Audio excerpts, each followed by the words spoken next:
Friday night College World Series, and we see our first loss for TCU tonight, Gil. But when we heard Andrew Beckwith was going to throw for Coastal Carolina, I guess you could have predicted 137 pitchers in a complete game, right? No, I thought that after him throwing the other night, I thought that he might. Well, his coach even said that they hoped they got 5 or 6 good innings out of him. Yeah. Instead, I really think he would still be pitching if we were still playing. I think he was going to leave him out there no matter what.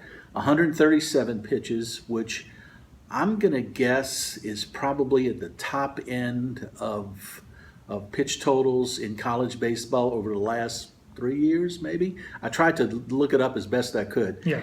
And the amazing thing, he threw 101 strikes, and I don't think I've ever seen that in a game, even in a major league game. Has anybody ever thrown 101 strike in a game? No, it's hard to throw 101 pitches in a game. Right, So, nobody lets people throw 101. I mean, and Jim Schlossnagle really gave a lot of credit Yeah.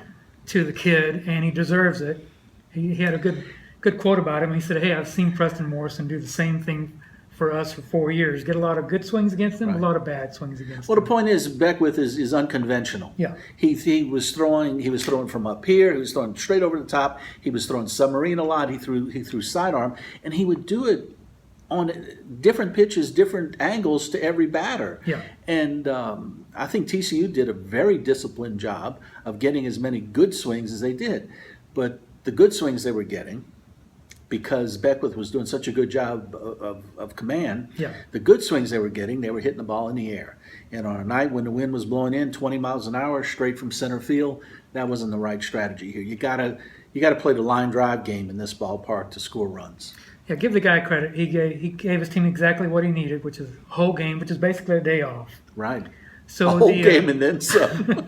the advantage is really negated as far as Right. having to play them on back-to-back nights. Right. But I think TCU is set up better pitching-wise, because just from reading Gary Gilmore's quotes after the game, he's got a job of piecing together a bullpen start, so to speak, until he can get to his back guys. Mm-hmm.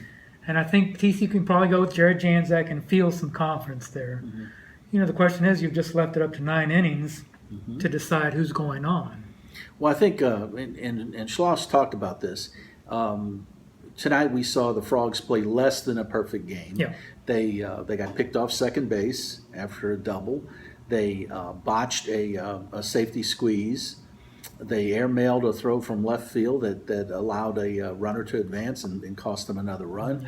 Yeah. And Mitchell Traver, who really pitched well for the most part, hit a batter on a 1-2 pitch to start the Coastal's first 2-run rally.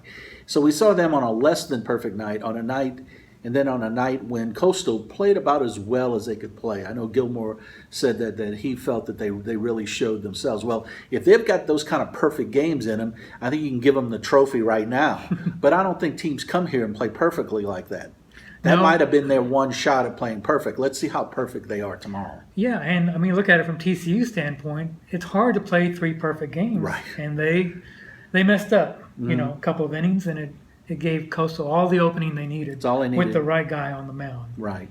So tomorrow shapes up to be a lot of fun. Mm-hmm. I think both these teams are eager to really play and really get going again, Mm-hmm. and sort of play on an even, start again even. Mm-hmm. I think TCU's really hungry for that.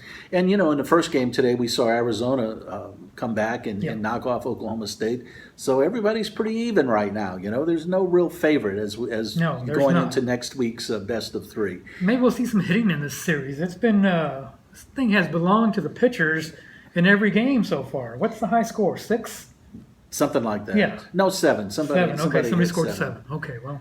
And but if I was going to bet on anything, I'd bet on the pitchers. It's going to be a pitcher's day tomorrow for both games. Well, we're going to be here to watch it, and we assume you guys will be too. So we'll catch up with you after the game, okay?